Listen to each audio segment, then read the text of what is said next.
Another edition of Marketing Unleashed. So excited to have all of you with us today. We've got a special guest for all of you, somebody who has been elevated from the depths of the comment section up to the amazing being the special guest for our show. Trona, if you guys don't know her, she's amazing. She has been a longtime fan and follower here, but she is a genius when some of the stuff we're going to talk about today. But as always, we would love for you guys to sprinkle the love across all the socials. And if you go, oh my gosh, my friend really needs to hear this, make sure you mention them down below, and so they can know about all this cool stuff that Trona's going to be dropping on them today. It'll be gentle, I promise. But Lisa, why don't you, I'm going to look at our comments. We got already people coming in. Why don't you go ahead and introduce our special guest? Yes, this is Trona Freeman, and she's still speaking to us after all the times some of us have mispronounced her name. Just stop. Just stop it. And Trona, where are you? Where are you in the world? Where are you? Scotland, sunny Scotland. Yeah, central Scotland. Yeah. That is awesome. Lovely. Okay. Yeah, and I hear that you help small businesses get visible and grow with Pinterest, SEO, and more. Exactly. Yes, I use it all. Yeah. So what's our topic? Our topic for today is Pinterest, but it's a twist on Pinterest. It's a twist. It's a Pinterest and SEO, and which is always a fascinating subject. So I want to be a big shout out to Anna Marie from Raleigh, North Carolina. Hey, everybody. We've got somebody here from Cape Cod. We've got Oklahoma stopping by. April, thank you for stopping by. What are you laughing at already? I'm laughing at Raleigh. What did I say? Raleigh. Oh, stop it. You're bringing your own. You're bringing your own it's European East accent Texas. Today. Yes. Brian from. I just can't win. I don't even know why I show up to this thing. Jen, you can come. You said, "Yay, I made it live." I get no respect, Jen. Maybe you should take over. Doing the Pinterest twist. That's right, Brian. That's exactly it. Yes. Great to see you here. Vanessa from New York is here with us today. We've got Guinevere from Montreal. So many places that I can pronounce Chicago. That's an easy one for me. But Jose, California, awesome. Germany. Oh, so many people stopping in today. So great to see all this amazing crowd here. As I said, if you're just coming in, make sure you share this out because we're going to have a lot of great stuff today. And call your friends in. Hey, at Bob, come in here. We need to talk to you. This is something that really. Bob, where's Bob been? I don't know where Bob is, but he should be here. But he should be here because we got a twofer. Yeah. We got a twofer today. But also, we've got Google and Pinterest, and and how they work together. Yeah. And it's really weird having Trona here and not in the comments because I usually bring her comments up, but now she is here, I can bring her up for real. Yeah.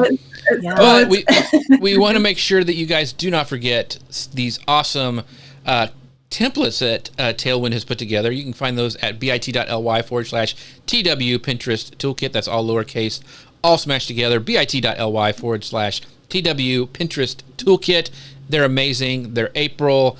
You can use them pretty much any month. They're amazing. They're that amazing. But if you get stuck, they're there for you to use, and they're also smack dab in the middle of the awesome Tailwind Create, where you can actually just build them right there inside of the tool and schedule them over onto Pinterest using Tailwind. So that's also an awesome feature about those. So make sure you guys go and check those out. Okay, now you can do the real introduction now that I've rambled enough, and a lot of people are coming in today. So I just can't wait. I mean, we've got 121 people already watching. It's amazing. They're all here for Trona. I'm going to be quiet and let you guys get started. Okay, so Trona, I am very interested when you say you help small businesses get visible and grow with Pinterest, SEO, and more. What's the and more? So the and more is because everything works so well together. It's like a whole system. It's because Pinterest and Google, the SEO overlaps so well. So that also means that goes into content creation. And just the whole, because a lot of people don't put it all together, and it's a whole journey that people go through.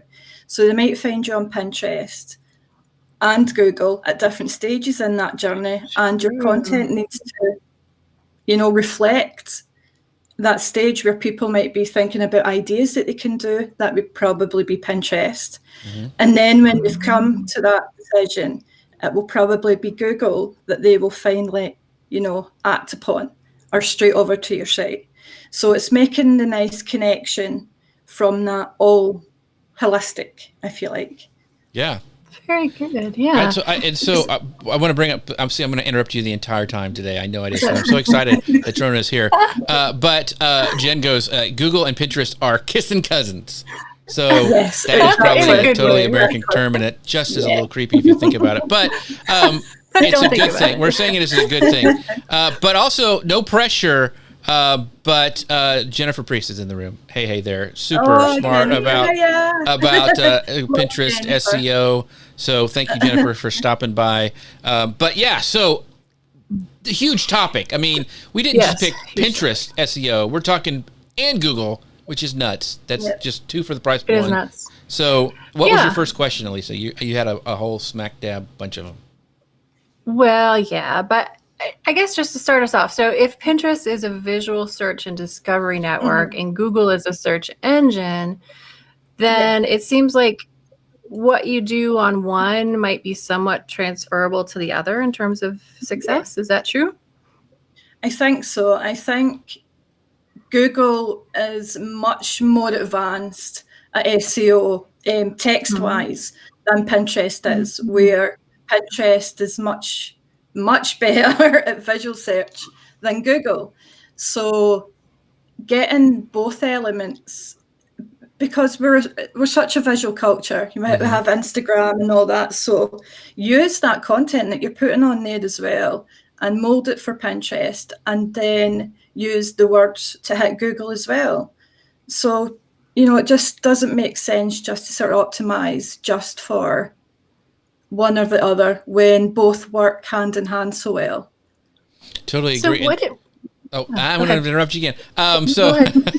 So, and this is a good point, and I'd love to know Trona's point on this. Is like, she goes, Jennifer Priest says, I think people make this way too complicated.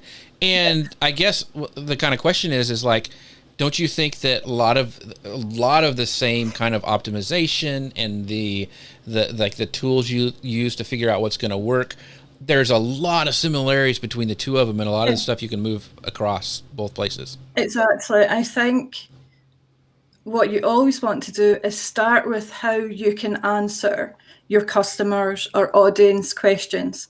And that's it. That's basically it, and you do that on Pinterest and you do it on Google. And then you do a little bit of research and find out exactly what those questions are, whether it's your product or services, whatever, how those can fit into those questions, and then just provide valuable content. And that's ultimately it. That's what Google want. Google want to provide their users with valuable content and from places of authority, and that takes a little bit of time to build up. But Pinterest can help with that if you're getting good social signals from Pinterest, if you're sharing on there. And then once, that starts to build up both ways, it just works really nice. Yeah. Oh, okay. So you're saying that having a lot of sharing on your content on Pinterest can help your rankings on Google? Am I hearing that right? Yeah. So it isn't a direct ranking signal. It's a kind of indirect. So Google don't pay attention to like social activity so much. They wouldn't put that down as a ranking signal. But what they do say is that it's a kind of knock-on effect. So if you're getting shares, that means that you're getting extra traffic. People are talking about it, that kind of thing. And that then can up your, traffic is a signal, that type of thing. So it's a kind of roundabout way of upping your ranking and your authority, because people, Google are saying that people are sharing it over, Pinterest or Twitter or any social media site. But those are particularly good, Facebook as well, LinkedIn.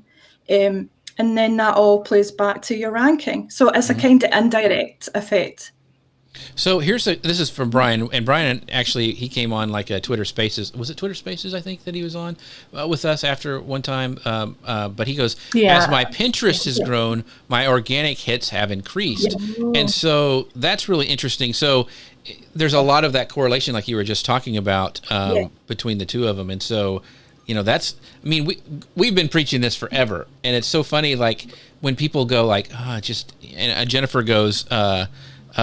One of the things that she was saying is like people, it's not working, so I'm going to concentrate on SEO. So, but the funny thing is, we've been talking about this forever, and I'm just like, it boggles my mind why people don't think of Pinterest. I mean, yes, things have changed. Yes, you have to make a different image, but it's really interesting to me that people don't see this, and this is still like news to people. Hey, I'm all, more for us, at least and I've already said that. We'll keep our secret. It's our secret. Right. And it's not an instead either, right? It's like, and both are super important. And some of the work you do for one platform will pay off on the other. So what would those things be? What kind of things can you invest your time and your brain power into that will help on both platforms? So I think it really starts with content. So say you are, we'll take my blog, for example, because that's sort of where it's a testing ground now, but I did start it as a hobby for like beauty, that type of thing.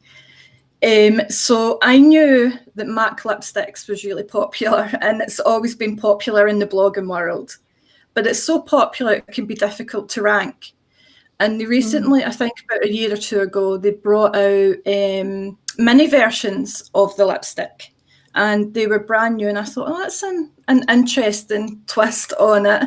So I kind of optimized for that on Pinterest by doing that twist, and also then making it contextual, like that it could be for a Christmas gift, or or for our travel, or the context for Pinterest.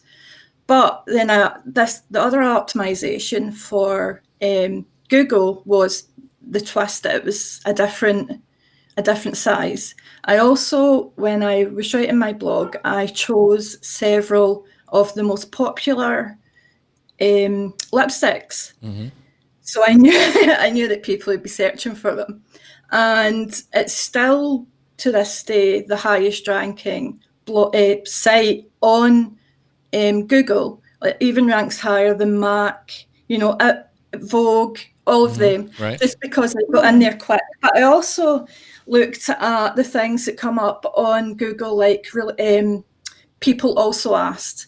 So I then took those questions that was relevant and made I broke it up into certain sections and answered the questions that people were asking, and I made them like H2 headers, that type of thing. So that meant that I could, rank for that as well, because I was sending Google this information that this is all, and I knew that they were linking it together because of what they were bringing up. So because I was linking that all together, it made it quicker for them to index, and they also knew who to distribute it out to. And I kind of did that for Pinterest as well. And honestly, that's kind of what you need to do. You don't need to do anything hugely overly technical. Obviously, there has to be things there like your site has to have a certain usability.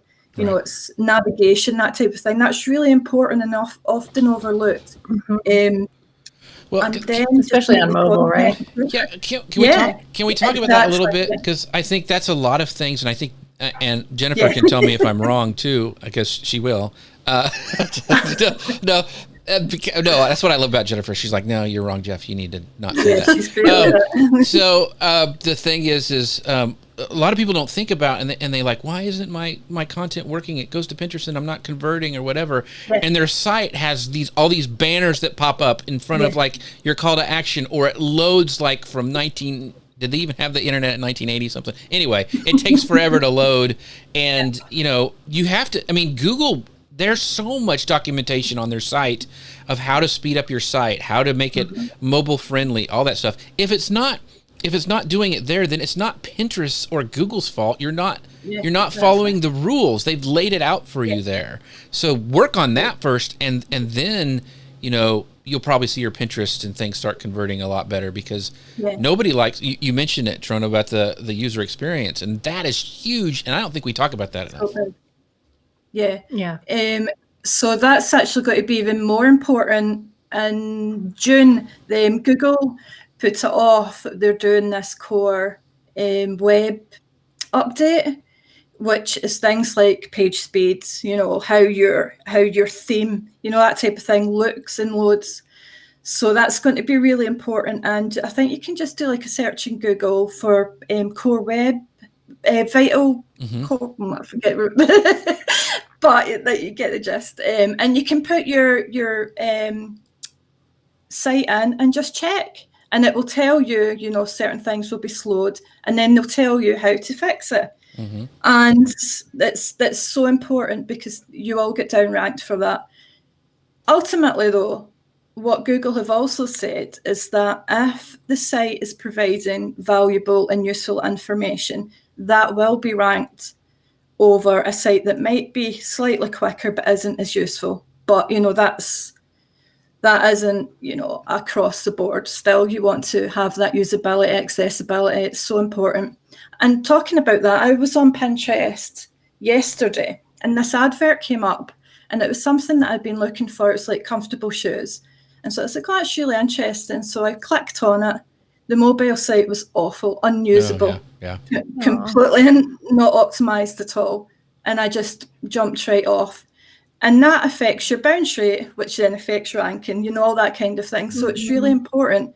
Even things like the size of your font, if that is too small, I think it's 16 pixels currently. So if that is smaller than that will be accounted against your ranking on there. So yeah, make it user friendly for people. Or scripty fonts. Just want to say. Oh my goodness! Oh my goodness! You should say that in every single show. It's a contractual requirement. That's right. Yeah. So the tool that you were talking about, Trona, if you Google Core Web Vitals, that will come up. Yeah. Yep. Well, Very cool. So I saw something in your Instagram story today, Trona, and your blog post for Mac Minis showed up in an editorial review on Google. Yeah, that's that blog post again. That's pretty cool. That's the same one you were talking about? Oh, I can't get it to show. Yeah, that's the same one. Yeah, it's the editorial review. Yeah. Okay. Okay. So that is. And it's still going for me. It keeps coming up all over the place. It's great. Do you continue to optimize for that, or is it just like it was like at the right time? You did the right thing. No, I tell a lie, I did.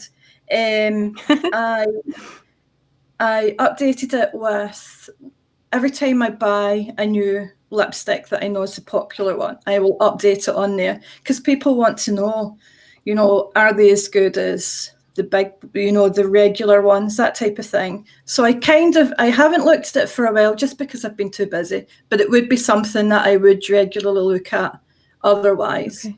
But yeah. Trona, let's get honest here. I mean, is this just an excuse to buy fun makeup? Yes. Don't tell my husband. I need it from the blog, Yeah, oh my. I thought you said Mac Minis, and I thought we were going to talk about tech, but it's like. Well, yeah, that was interesting. Yeah. I also had to make sure that I had, you know, optimized for that, because that is something that drops down. Right. Is that? Yeah. It's like, or like mini Big Macs. It would be like sliders of Big Macs. Oh, stop it. Stop. All right. Jennifer says this. She goes, user experience is important to Pinterest. They outline what they want in merchant verification guidelines, not required for everyone, but gives insight to what's important to Pinterest. Yeah. This is why I fanboy over Jennifer Priest, because she like sushes things out. Like, you know, that's important. When you go look at what they're saying for something, there's a good reason that they're saying this stuff, not just to make us mad as creators. It's because we always think we think too much like marketers and not like end users. So Yeah, if you're going to Yeah. Pinterest like for fun, what is working? What is making you stop? What is making the best user experience? That's what Pinterest cares about, because they got enough Yeah. people throwing up pins. They need to have that really good user experience so people Yeah. stay on their platform.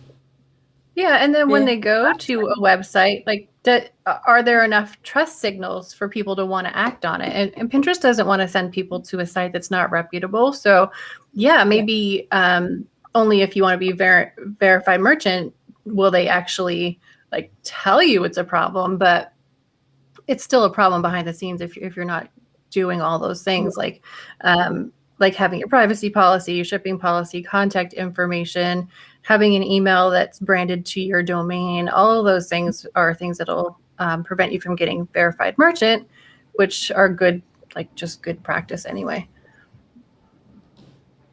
Absolutely. And that's important for Google as well. So it's Yes. ultimately it's about the best user experience that Google and Pinterest can provide. And that's it. It's not about us getting the traffic or anything else. They don't care about that. But if we are providing useful content, good services, products, and in a way that's user friendly, you'll be fine. Mm-hmm. Yeah. Yeah. And so Jennifer goes, yes, trust signals, no belly fat ads. She's seen my pins. Yes. So there was a great question. Let's talk about this, because I think this is important for a lot of people who may be like, hey, it's time. I have kind of neglected Pinterest for a while. I need to kind of get back in the game. So Nikki asked this question. Wait, I want to know if I keep using the same URL for each different pin, Pinterest doesn't like that. What do you guys say to that? Trona is smiling. She has something she wants to say. Go, Trona, You go. first. Well, let's see. This is the whole sort of fresh pins thing, isn't it? So it seems that if you're putting the same URL over and over again, it probably isn't a good user experience, especially if it's the same pin and it's the same sort of context or whatever. But you could spread that out, test the sort of the pin and length that you need to be putting in between the URL. It depends how much other content you're putting out, how different your pin images look, how relevant they are. So there's quite a lot of different things that you need to test there. But putting out the same URL over and over again probably isn't the best thing to do. Mm-hmm. So yeah, so you I want to think tell them what we're doing on Tailwinds for our strategy, just to kind of give to tease what we were doing? Yeah, sure, that's fine. And I think that question too, right? It was one of those, well, it depends. Right. Like Trona said, if you're putting the same image and just like changing up a word or putting a filter on the pin or something, like that's not adding value to the platform. That's actually a little bit spammy. This is follow-up from Nikki. She goes, each pin is different, but the URL is the same. Okay. So the well, image. that's a good start, right? So Yeah. what you want to do, right, like Trona said, is to make them different. So not just maybe different text, but also different images. Also thinking about your keywords and how you can appear in a different search, appealing to a different audience, so that if somebody searches mini MAC lipsticks, like Trona doesn't really want to see 40 of her pins show up because it's not that's not a good user experience, and Pinterest won't like that either. Yeah. Good point. So what are we doing, Jeff? What do you mean? What are we? Oh, the scheduling thing. So you talked about the new image and a new URL. We are not scheduling anything to the same URL. We're having a 2-week time. So we're not Interval, yeah. Yeah. So even with a new image, we are not scheduling to that same URL unless it's 2 weeks. Yeah. Between the Yeah. two. That's what I And- do with clients as well. Yeah, and it's not like we have an inside scoop. Yeah, that's we're just the testing magical it. formula We're always either. testing. Yeah, testing that out. We're also testing because we saw that activity on a pin, so saves on a pin, on average, seem to kind of max out at about 2 months or so, or like that's the half-life of a pin right now.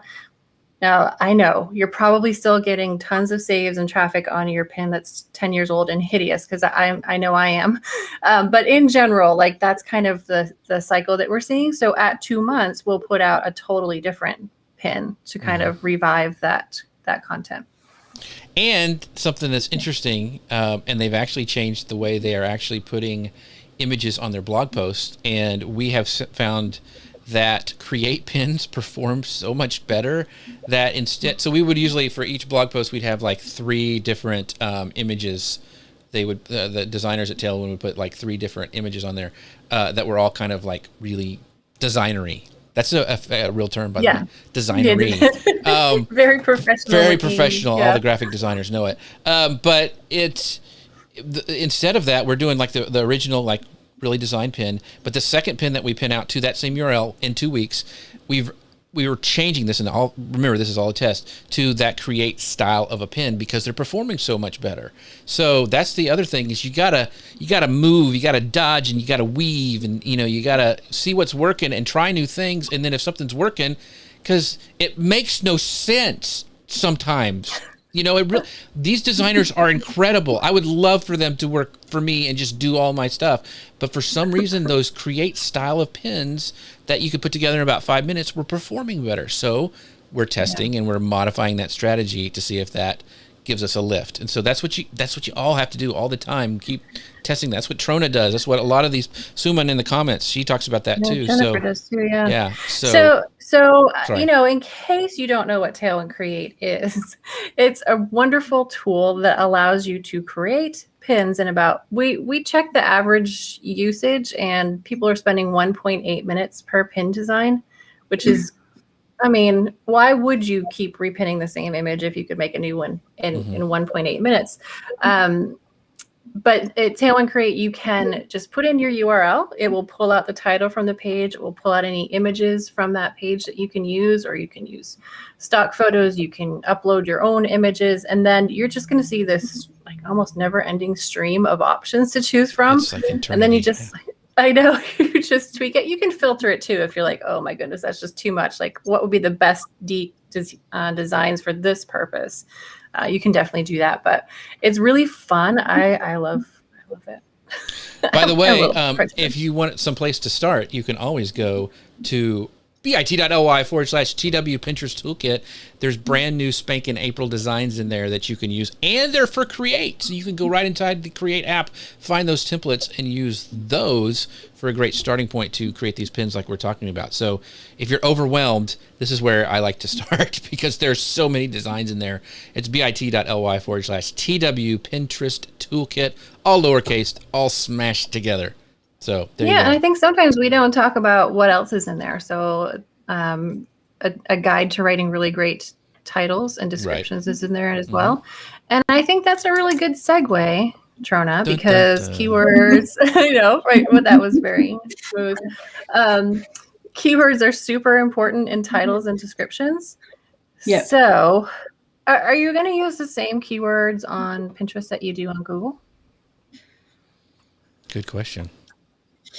Yeah, it's a good question. And you can say it depends. That's what I always say when they ask this question. Yeah. I think, because I was just thinking about the title and the pin descriptions and that, and how similar it is to the meta descriptions that comes up in Google, because it's the same type of thing that you want to be there. Your keywords have to be in the title. It has to be enticing. And then the description, same with the meta description that comes up in the Google search results, has to give enough information for the user to signal that it's to them, and then also to click over. And it's very similar. So I think the difference probably is with Pinterest is that you have a greater variety that you can do on there.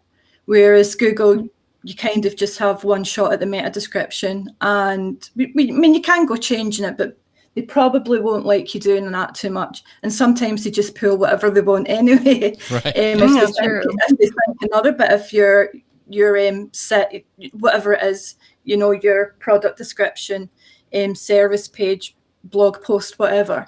They might just pull whatever they think is most relevant. So your meta description might not even matter, but that's by and by.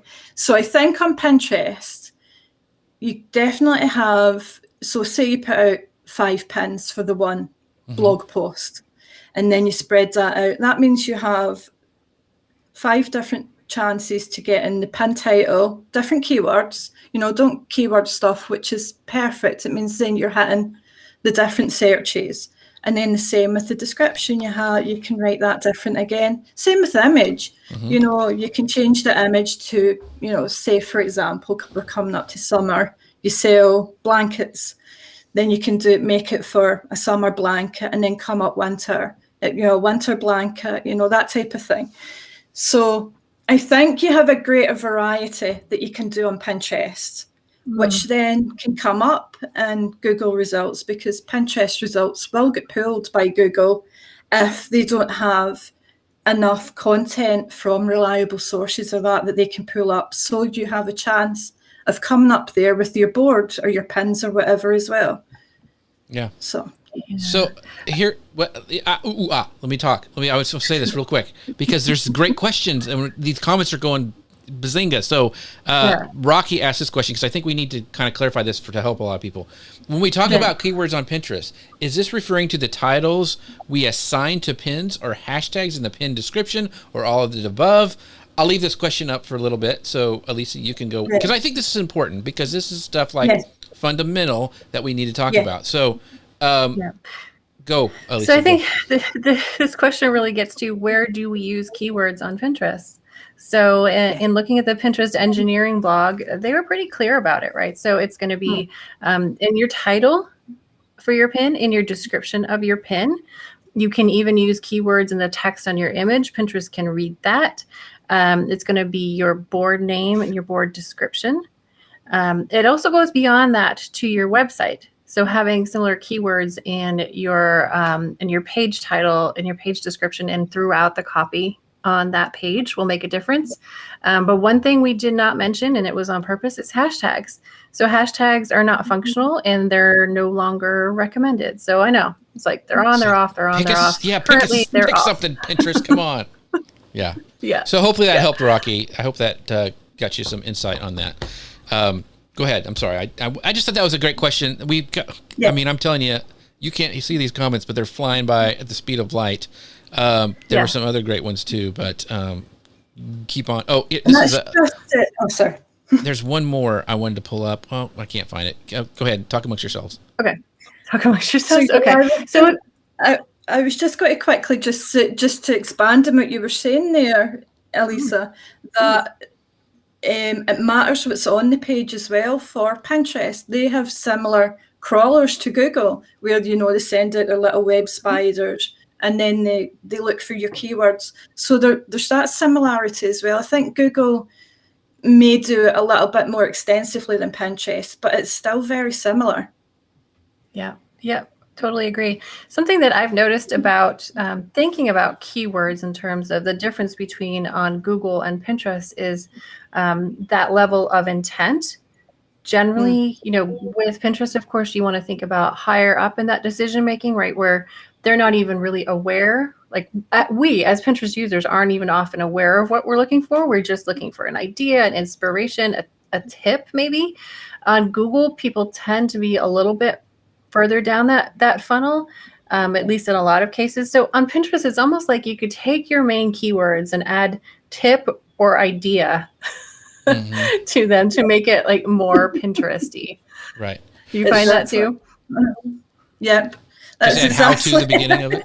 Ideas, tips, inspiration. Exactly. So back to the kind of the basics, kind of to follow up to Rocky's question, because I think this is important. Jura says this, Tailwind Create is so easy and I love using it. My issue is writing the copy or description. Takes me forever. Any tips? Are they overthinking it? Or what? We talked about not keyword stuffing.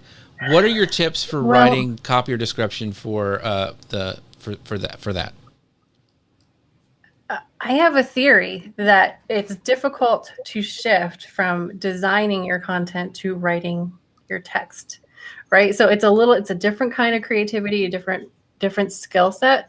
So I think right there is kind of challenging. So you could perhaps make some pins in Tailwind Create, then add them to your drafts, and then think about that part of it in there. Another thing is they don't have to be books. So Pinterest recommends 1 to 2 sentences for that description. And for the title, they recommend thinking of it as your headline, right? So it's not going to be what the text that you have on your image. It's going to be more like a reason why you want to click and see this thing. You're not going to ever say click. That's one of those words they don't want you to put in there. But in that toolkit, there is a guide for how to write really good titles and descriptions for pins, which hopefully will simplify things. It's really not that hard. Something that Pinterest found in doing some research on ads is that using your brand name in the first part of your description led to an increase in awareness and conversions, which I think is interesting. And I'm not sure if that's kind of the same thing as adding a subtle brand on your pin. And so people are like prepared for what they're going to do. It's just interesting. So I would say that would be almost exclusively from Pinterest, because you think about the other platforms, most other platforms, they do not like brands. And that's one of the things about Pinterest is Pinterest users kind of like brands. They kind of like seeing what, Home Depot is doing or Target or something like that. So that can play in your favor if you start thinking about that in a, kind of creatively, and some things you can do. I don't know if it translates over to Google or not, but Trona, what are your like hacks or tips when you have to sit down in front of your computer, you got a bunch of pins you're creating and you need to write description for them? Do you have any tips for Jura there? So I think, this is from copy, I suppose, and it's, what does, say it's an article that you've written, what is the main question, or what is the problem that you're tackling in it? So you start with that, say, have a problem writing pin descriptions, that this article from, and then you can put your branding in there, can help you get, can drive traffic to your site or whatever, and then add a call to action at the end of that. Come over and see how to do it, or something like that. So really something as simple as you start with the answer question problem, then a little snippet of your answer, and then a little call to action. It's just a little short summary of what's going to happen. That was a great little formula. That's when you want to rewind and see. You can't rewind now, but you'll have to go back later and watch the replay. Sally says, I love that small brands can be seen alongside big businesses. Yeah. That is very true. That is one of the power of Pinterest. Thanks, Sally, for popping in today. She's awesome. Love seeing her. Yeah, and that's the difference too, right? Like on Google, you're going to get a lot of branded keyword searches, but on Pinterest, 97% are unbranded, which is kind of unheard of and very cool. Right. Yeah. So, okay. Sorry. Go ahead. No, I'm just here to press buttons. Go ahead, Trona. So I was going to say, I think that is getting a little bit better in Google, because I find like my blog will outrank Vogue and like Mac, for example, and all of them. But that's because I've told Google over and over again, I'm an authority in this, because I'm answering these questions very specific to, like a very specific niche, and they've now got it that I can provide that. So I will rank up there with, other big businesses. And that's very similar to Pinterest as well. So I think it's doable. It's just about finding the answers, the questions that you can answer, and then putting that twist on them that's going to be really valuable for your people. So I see that somebody is doing a little side conversation in the comments here, and they're talking about calls to action. And so I'm going to have, if it's good enough, you need to share with the rest of the class what you're talking about with you and Jennifer Priest there. So let's talk about call to actions, because that is a place you can put them in the description. We've talked about that a little bit. So what's a good call to action or description? You're talking about shop now, all that stuff. So kind of explain what you're talking about. Well, It was Karen Channer brought up the original question, and I believe it was related to your pin title, and having said that Pinterest does not want you to use the word click in your pin title. Now, Pinterest is very opposed to anything that's clickbaity or that has like false claims or that could be misconstrued as a false claim. So they're very sensitive to these things. So when they came out with pin titles, that every pin would have to have a title, they said straight out, do not use the word click in your pin title, which they almost never say never, right? We usually have to just figure it out. But they were very explicit, do not say click, because what they don't want is a bunch, like a beautiful stream of pins, and then under each one it's saying click here or click to read. Like they want you to use that space to add some context. Like, what is this thing? How do I use this thing? But if we're talking about CTAs, like on the pin or in the description, like, yeah, you can totally use it. And even in the title, you could say something like, find your look or shop for the best summer looks or whatever. You can totally do that. But it has to just be not click or clickbaity. Right. So Trona, have you found some CTAs that work really well for you that you like to use? I think it's a mix. I think it depends. I generally don't like to use Shop Now, although I test it and try it. But people kind of know what to do. I just try and put something simple, like find out more, or a little something enticing. But most people on Pinterest know, they want to click over, so you don't need to really force it too much, I think. Also, just talking about Pinterest not liking the clickbaity thing, is that I think a lot of people get upset that they may be not driving traffic or whatever, but Pinterest value saves really highly, and that will help you rank higher on Pinterest as well. So if you're getting saves, that's really good. But also maybe think about, is there something that you could do, like a call to action in that? So saves are really good, but balance them out. We still want to get traffic. Right. But yeah, I see a lot of people complaining that, it's getting saved on it, but I'm like, that's really good. That's good for Pinterest. That's good for your account. It's like story pins. People are a little bit, what is the point in them? But if you're getting engagement and that on there, it's really good for your account, and you're providing value again. And that's what Pinterest wants. Well, yeah, you said I would love to do a bigger study. Sorry, Jeff, my turn. Because I created a story pin for myself on my account, which is a business account, and I tried to do everything they said, all the best practices, started with a video, all this good stuff, and then looked at my follower growth the 10 days before, the 10 days after posting that story pin, and my follower growth had quadrupled. So I would love to see like more people try that and see if it results in that bump in my followers, because those are going to be great engaged followers who are going to help the rest of my content and the content that has links. Yeah, exactly. And engagement is good. And, that's what all the platforms want, Google, Instagram, Pinterest. It's engagement. We want, to drive traffic, but we have to start with the engagement. Right. That's first and foremost. Oh, engagement. So we were talking about story pins, and this is a great question, I think, for both of you. And Jennifer's kind of already answered this, but if I want people who are maybe watching the replay or on somewhere else. But Allison goes, speaking of user-friendly, we noticed users appreciate if we add the link in the description of a story pin so that they can copy and paste and find the actual content. Opinions on this? Until we started adding the URL in the description, we saw lots of complaints. And so what say you two? I know what Jennifer said, and I tend to agree because I just say yes to whatever Jennifer says. But what are your thoughts on that? Pinterest has been pretty clear what they think. So, Trona, I'll let you go first because Elisa's kind of.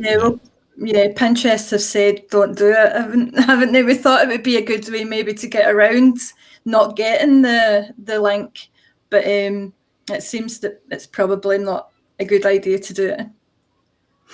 Elisa? You're exactly right. They've even said that it could hurt your distribution if you add a link. So don't do it. You can absolutely tell people like, follow me, follow my account, and then they're gonna see your other pins that have that link. But like, got to give Pinterest what they want. What about this? What if, because you can upload video, right? What if you say it? Hey, go to my website at manlypinteresttips.com. Are they going to Pinterest find out? Will they? Could they? Are they that good? They probably are. What do you think? I want to test it. Now that I thought of that, doesn't that sound like a good test? It does. Yeah. Whose account will let me borrow it? So make sure it gets paid. You don't do it on your own. Yes. Very telling. Yeah. Okay. Here's the question I have been dying to get to, Trona. I may have skipped others, but I don't care. I want this question answered. How do you get, because you mentioned earlier, you can get your pins on Google search, you can get your boards on Google search. How do you do that? And do you really want to? So what happens there is that if, you search for something and Google doesn't have enough content to pull from a reliable source or whatever, they will pull a Pinterest board. So that means that it could be like your board with all your pins in it, and then people will click onto it, find a pin that they like, then click over to your site. So it's usually happens when they don't have enough content to pull. I have seen it happening with other popular content, maybe like seasonal content as well, because Google wants to be relevant as well, depending on the search. So it's just another way of getting that traffic over. Okay. What about? Do you have any pins that rank on Google, Elisa? Oh, I don't know. I just wondered. I don't know. Do you? Saw that question. Oh yeah, I have a whole board. I saw. See how I just put that up so you could softball it back to me. Yeah, we do. Like Peg Fitzpatrick and I have a Instagram board that's it ranks really high on Google. So that's what's cool. And it's really weird. Sometimes it's there and then sometimes it's not. When it's like Pinterest and Google have a fight and they're like, we're not talking to each other, and it's like gone, and then all of a sudden it'll be back and they're like they've made up or something. So it's really crazy. I find it very interesting that Google as a search engine would be willing to highlight Pinterest content, because Pinterest is also the reason for that is because ultimately Google wants to give a good user experience, and if that means bringing up a Pinterest board that is relevant to the search, they will do it. They've also been known to say I search for best lipstick or whatever, best lipstick this season. They might not bring up ads for that search because they might have brought up ads the last searches that I did. And if they keep bringing up ads all the time, it's not a good user experience. Even if that means a drop in revenue for Google, they won't do it, because in the long run, that means that I will keep returning because it's a good user experience. Ooh, that's some great insight. That's some good. So Jennifer says one of her members has her board number 2 on Google for faith-based content. So brilliant. Very cool. Yeah. Oh, that's cool. Yeah. So you mentioned that example, best lipstick this season. Is that seasonal twist? Is that typically where you might find a hole on Google, do you think? I think so. Because of the seasonality, they typically won't pull something from maybe 2 years ago. So if you write it, say, a month or 2 ago, you've got a greater chance of ranking quicker, because it's just, they will have different, it's to do with the search intent. If it's something to do with, like it's newsworthy, that'll be a really relevant search. They'll pull up the most relevant content that's occurring currently. Whereas if it's something different, like to do with, I'm trying to think of something that everything about me is already so current. I don't know. Yeah. So when you're talking about that, the thing that I was thinking about was, okay, so if I have some evergreen content on my site, should I go back and update that? Like, is there a level that I update that it'll fire off the algorithm again for Google that I it's think like so. it's relevant, Yeah. and that would probably help even with the Pinterest stuff. Like if you have like a Yeah. what they call like pillar content, where it's like a big piece Yeah. that's like really evergreen. Do I need to go up there and like just change it, maybe drop in some new little like references or Yeah. something? Is I that worth doing? think absolutely. If there's something like there's new research or something out that you can then add to it, or you've thought of a new twist, or anything that can bring it up to speed. And something that you can do with that is go into your sort of Google Search Console and then tell them that you want to re-index it. And you'll be able to do it. It's like a little section that you can do that and force the URL to be re-indexed. And it will let them know that this is now fresher. And, it might rank higher because of this freshness. Mm-hmm. Yeah. So Jennifer says, she goes, oh my gosh.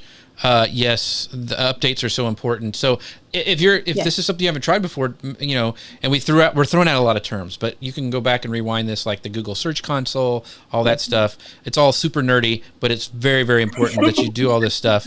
And so, yeah, she says updates are really important. And Jennifer goes, my IKEA craft room post always takes off when she updates it. Yeah, exactly. So, yeah. Yeah. And then Peg has joined us too. So hello, Peg Fitzpatrick. I want to say welcome to the party. You're only an hour late.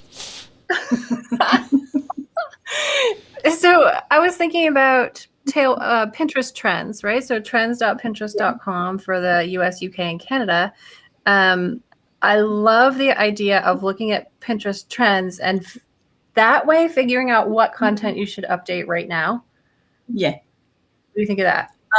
Yeah, and Google does the same. Trends.google.com, which is even more relevant. I think they now have it that you can do early updates on it. I think that might be available in certain countries. I don't think you would necessarily need it unless you're like a news website or something like that. Use the both of them, and Google's will be greater than Pinterest is, but it will still be relevant for Pinterest. Just the amount of information that they have in it, because Pinterest hasn't got all the keywords and searches and that on there yet. They're still sort of updating it, whereas Google has, quite a, a big backlog in that. So would you say, like, even when you're coming up with pins, do you go to Google Trends too? Yeah. I mean, you like it better than Pinterest Trends? See, I put you on the spot. See, there we go. I think I actually like the Pinterest tool a little bit better. It's more user friendly.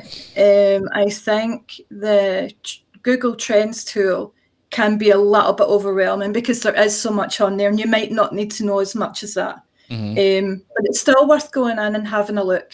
Even just popping in to Google, the search term, and seeing what comes up. Questions that people also ask. That's really good, and I really recommend using that. It's brilliant. That's how I rank quite highly, quite quickly, because I go in and do that. Because Google has it all together that it's sort of structural. So they know that links to that question links to that. So if you are then providing answers to all these questions that link together in a really sort of valuable, useful way, you will more than likely rank at some point, as long as you have all the other things together, usability, that type of thing. But yeah, I think the more sort of information that you can give to Pinterest and Google, the quicker you will index and, rank and start getting higher on there and getting traffic and followers and all the rest of it. See, I think that's another secret sauce right there. See, she just which part? Yeah, I mean the Google Trends thing, that use that with the Pinterest trends and using them together for like super Pinterest power. Ooh, I'm going to trademark that. That's what I was thinking. Like, if you could find one that shows up on both trends tools, that would be amazing. Yeah. Oh, that's even better. I'm taking that one and claiming it as my own. So that's really good. So it also shows you emerging trends as well on Google.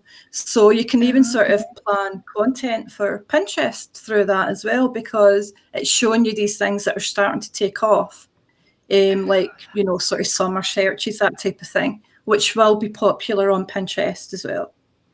So true. So Jen is going, Okay. so doing that. So it's great. See, this is what this is all about. We're like crowdsourcing genius here, folks. So very cool. Okay. Oh boy, we don't have time for all these questions. So what should be Do I the not next tell you one, this? Jeff? Pick up. You pick because I'll do it wrong and I'll hear about it later. So you go first. Okay. This one I like to ask for pretty much any topic.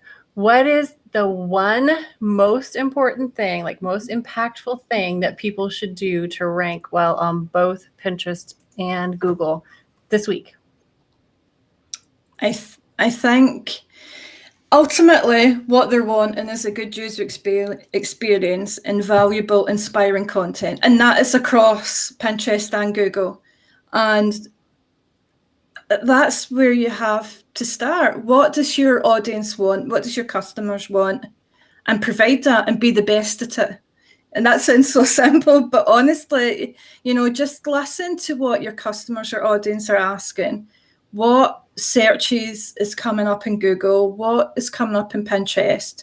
How you can fit in that and how you can sort of give this sort of 10x content that people talk about as well. And that just means if you do a search on Google for, like, say you're a Pinterest manager like I do, and because that's actually one of the reasons I started, was that a lot of the content that I was finding just wasn't good enough, especially in the UK at that point in time.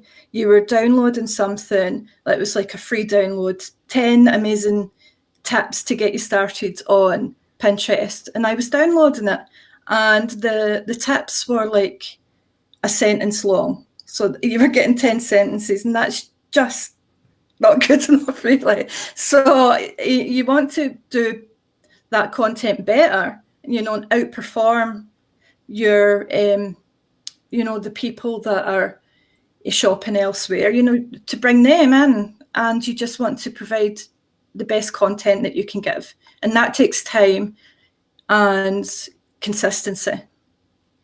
So you mentioned length. Jeff thinks that was great, and I wouldn't let him say it.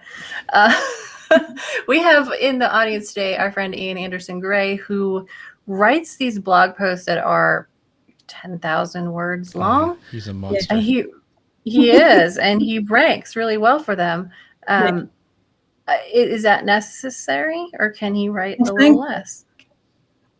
It depends. Good answer. See, I love that. What she does. Yeah. It does. If it's crap content, it won't work. Yeah. Exactly. Right. It's got to be crafted in such a way that it's useful. Like, use these people also search things that relate, and then use them as paragraphs, your headers. And it just makes it easier. It also is really useful for people using screen readers, because it just makes the content flow easier. Yeah, that's a good point. Yeah. So if you're writing content that a screen reader can easily read as well, that's really good for Google, and you're providing valuable content for people. So think about how you can split that up in a way that's readable. Use a little bit of white space, and that just means like space between the paragraphs. Use imagery, use video, and just make it a good experience for people when they come over to your site or whatever you're doing, a landing page or whatever.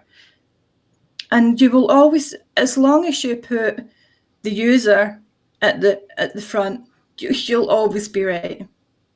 Yeah, we talked about Ian before. He has a great quote here.